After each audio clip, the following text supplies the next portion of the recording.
안녕하세요, 복덩이들, 복덕방 언니입니다. 재난 문자가 수없이 오고 있는데 하늘이 뚫린 듯이 비가 내리고 있습니다. 폭우로 인한 피해가 없으시길 바랍니다. 오늘은 야외 촬영이 어려운 관계로 최근 눈여겨보고 있는 지역인 옥수, 금호 이 라인에 거래 사례 재밌는 것들이 있어서 그것들을 좀 검토해보고 케이스를 공부해보는 시간을 갖도록 하겠습니다. 요즘 뭐 시장이 어떤지도 질문을 많이 해주시는데 어쨌든 거래가 되는 물건들은 거래가 됩니다. 그런데 거래가 어떤 물건들이 되는지를 우리가 눈여겨서 검토를 해볼 필요가 있어요. 어떤 물건이 팔리지? 지금 물건을 사는 사람들은 어떤 건물을 사는 거지? 이런 것들을 실거래 사례를 통해서 공부할 수가 있습니다. 사실 빌딩으로서의 주요 지역은 아니었지만 근 몇 년간 계속해서 거래량이 늘어나고 있고 관심을 갖는 사람들이 많아지고 있는 지역이 바로 이 옥수 금호 구역입니다. 제가 오늘은 그 구역의 사례 3가지를 같이 검토해 보도록 하겠습니다.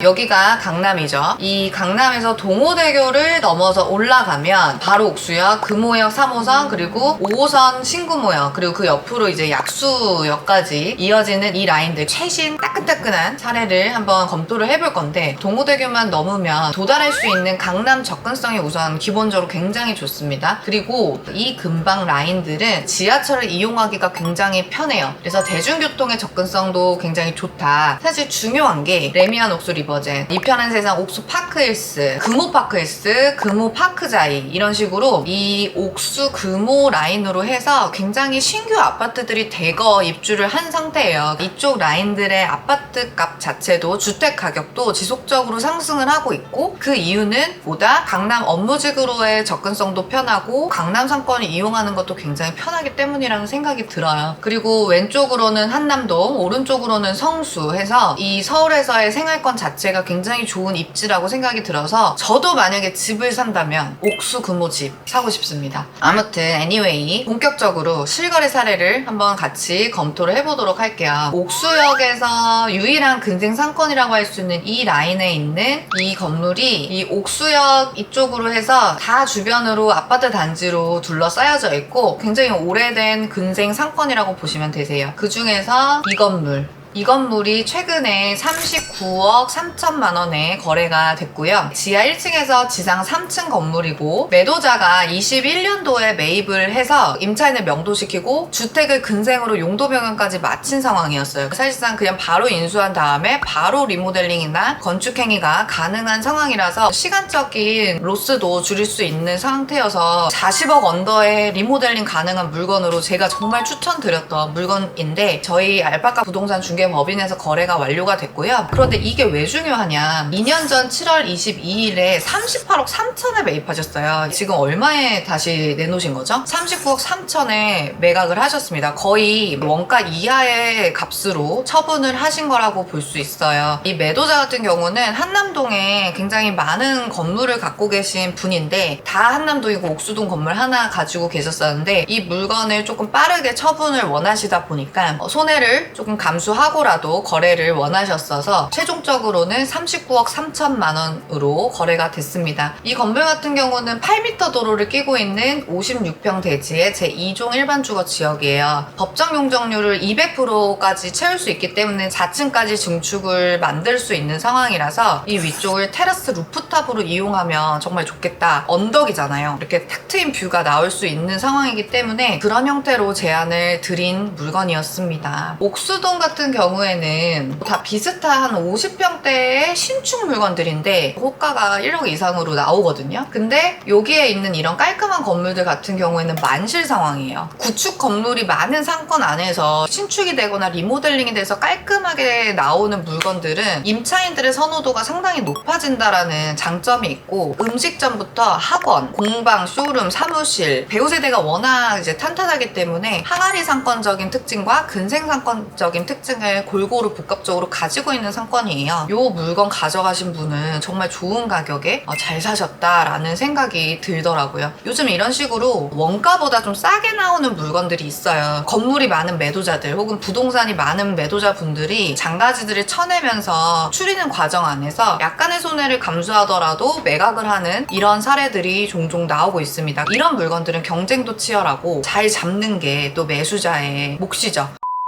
자, 그러면 한번 위로 올라가 보면 여기가 이제 위로 올라가면 금호역이죠. 이쪽으로 가면 뭐죠? 금남시장 상권이 나옵니다. 이 금남시장을 중심으로 해서 이 라인들이 지금 계속해서 변하고 있고 특색 있는 업장도 많이 생기고 그리고 뭐 여기 상권은 워낙 주변 배우 세대가 탄탄하기 때문에 우량 임차자들이 들어오는 라인이라고 보시면 되는데요. 이 라인에서 23년 7월 최근에 아주 따끈따끈한 거래 사례입니다. 금남시장 쪽 라인으로 쭉 걸어오다 보면 큰 사거리가 하나 나오는데요. 금호 사거리에 이 코너 건물입니다. 25억 원에 거래가 됐어요. 20억대의 꼬마 빌딩이라서 정말 또 경쟁이 치열했던 물건입니다. 자, 여기 보시면 사거리 대로변 코너 건물이에요. 이 가시성이 좋다라는 거거든요. 도로 너무 좋죠. 큰 사거리에 코너에 있는 이 건물이었어요. 이 건물 이었습니다. 대로변 코너이고 그리고 지도상으로 봤을 때 금호사거리 위쪽으로 뭐 여기 아우프글렛이라든지 모나코 스페이스, 맨야신 이런 식으로 이쪽 위쪽으로도 젊은 친구들이 충분히 찾아올 수 있는 입지거든요. 그래서 20억대 대로변 코너 건물로서 굉장히 인기가 많았던 물건입니다. 이 건물에 대한 개요 한번 같이 살펴볼게요. 25m, 25m 대로변 양면 코너 건물이고 32평형으로 대지는 작지만 제2종 일반 주거 지역으로 용적률 최대한 많이 들어간 지하 1층에서 4층 건물이었고요. 건폐율 같은 경우에 2종이면은 60%까지 가능한 상황이지만 지금 50%밖에 못 먹고 있어서 이 부분은 조금 아쉽지만 그럼에도 불구하고 건물을 처음 사시는 분들한테 사실 이 건물 너무 좋았던 건물로 생각이 들더라고요. 주변의 상권도 점점 좋아지고 있고 연면적이 약 81평 정도 되기 때문에 리모델링하는 비용도 어느 정도 부담스럽지 않은 선에서 처리가 가능한 상황이에요. 이 건물 같은 경우에는 매도자가 굉장히 나이가 연로하신 아버지가 가지고 계시다가 아들들한테 증여가 돼서 아들이 전문적으로 이 물건을 관리를 했는데 이 아들 중에서 형제가 뭐 미국에도 계시고 한국에도 계시고 이런 상황이라서 건물 관리나 이런 부분들에서 조금 미흡한 부분들이 있었고 명도 부분에서 계속해서 얘기가 잘 안 됐던 물건이에요. 명도가 안 되면 매수자가 리모델링을 해야 하는 목적으로 매입을 하는데 굉장히 큰 허들이 되기 때문에 거래가 계속해서 좀 안 되고 있다가 최근에 책임 명도로 확실하게 되는 조건으로 바뀌면서 시장에서 바로 팔렸던 물건 중에 하나입니다. 생업을 갖고 계신 임차자들이 운영을 하고 있다 보니까 명도가 좀 어려운 난이도가 있어 보이는 그런 건물이었고 그럼에도 불구하고 주요 지역에 25억대에 이 정도의 위치와 입지를 가지고 있는 물건 정말 잘 없거든요. 이 물건의 가격적인 측면을 그러면 한번 짚어보면 주변으로 봤을 때 여기 보시면 여기 대로변에 얘는 10억대였어요. 19억 7천에 올해 5월에 거래가 된 사례를 보면 사실 7,700 정도면 굉장히 적절한 가격에 잘 사셨다라는 생각이 듭니다. 특히 규모가 작기 때문에 건물 처음 투자하시는 분이 빠르게 리모델링 진행하고 경험해보기에 진짜 좋은 매물이었다. 중개사도 좀 욕심나는 그런 형태의 물건이었어요. 그래서 이것도 참 잘 사셨다라는 생각이 듭니다.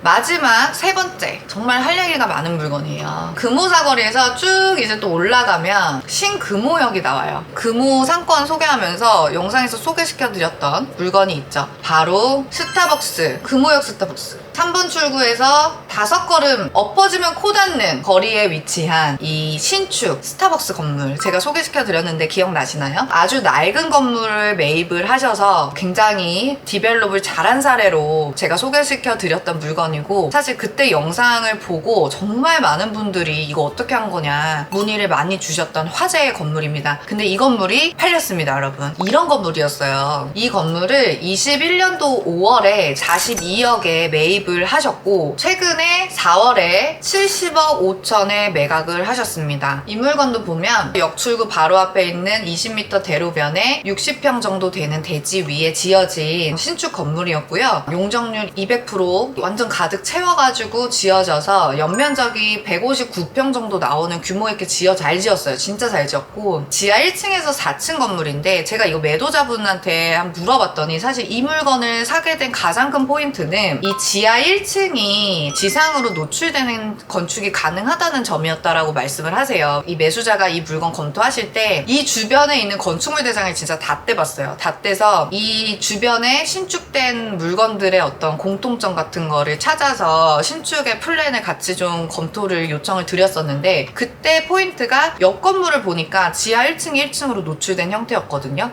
저희 매수자는 거기서 이거 사야겠다라고 생각을 하셨다고 하더라고요. 보기에는 5층 건물 건물인데 실은 여기가 지하 1층입니다. 이런 형태로 지하 1층을 1층으로 뽑을 수 있으면 어떻게 보면 지상의 용적률을 훨씬 더 많이 먹을 수 있는 장점이 있다라는 거거든요. 그런 형태로 토지의 가치를 더 높일 수 있는, 이득을 볼 수 있는 그런 물건이기 때문에 매수자가 정말 잘 결정을 하셨던 물건이고, 설계도가 나오는 그 시점부터 스타벅스에 이 제안을 직접 하셨다고 해요. 공공 홈페이지 그런 쪽에다가 문의를 해서 스타벅스 담당자랑 밀도 있게 검토를 했고 수수료 12% 매장으로 운영을 하고 있는 상황입니다. 수익률이 그래도 잘 나올 때는 1,000만 원 후반대도 나오고 보통은 한 1,000만 원 중반, 한 1,400, 1,500 정도는 나오는 걸로 알고 있습니다. 스타벅스 건물주 누구나 생각하는 꿈의 건물주잖아요. 2년 만에 약 30억 정도의 차익을 내시고 매각을 하셨고, 그래서 매도자 얼마 벌었냐 이거 되게 궁금해 하시는데, 법인으로 매입을 하셨으면 좀 더 벌어가시는 게 더 많았을 텐데 개인으로 매입을 하시면서 사실 세금을 굉장히 많이 내신 걸로 알고 있습니다. 어쨌든 이 물건 자체는 꼬마 빌딩으로서의 디벨롭을 굉장히 잘해서 바로 엑시트한 모범적인 사례라고 볼 수 있는데, 매입해서 디벨롭한 매도자분은 본업 이외의 시간에는 거의 대부분 부동산을 공부하고 스터디하고 임장하시고 하는 데 쓰시는 분이에요. 부동산에 관심이 많고 정말 흥미를 느끼시는 그런 분이신데, 이렇게 여러 가지로 이런 경험을 계속해서 쌓아나가시면서 점점 더 좋은 매각 사례를 만드시는 것 같더라고요. 건물 하나를 내가 매입해서 그거를 디벨롭한다라는 건 직업 하나가 더 생기는 거라고 저는 생각하거든요. 그 정도로 굉장히 많은 시간과 에너지가 들어가는 일이 또 꼬마 빌딩을 짓고 파는 일이라고 생각이 듭니다. 오늘 거래 사례들 3개를 보면 어쨌든 강남과 접근성이 좋은 입지의 물건들이 리모델링을 해야 하는 꼬마 빌딩들과 이미 신축이 돼서 관리만 잘하면 되는 이런 형태의 신축된 물건을 사는 사례를 보여드렸는데, 굉장히 꼬마 빌딩의 대표적인 사례라고 보실 수 있을 것 같아요. 오늘 보여드린 이 3가지 매물들은 집원도 공유를 해드렸으니까 전후에 어떤 식으로 변화가 있는지를 좀 잘 살펴보시면서 매입의 포인트를 같이 한번 공부해 보시는 것도 도움이 많이 될 것 같습니다. 그럼 다음에는 주요 거래 사례들 가지고 돌아올게요. 비 오는데 늘 조심하시고 건강 유의하시고 열심히 저와 함께 공부하셔서 건물주 되는 그날까지 저와 함께 하실게요. 안녕.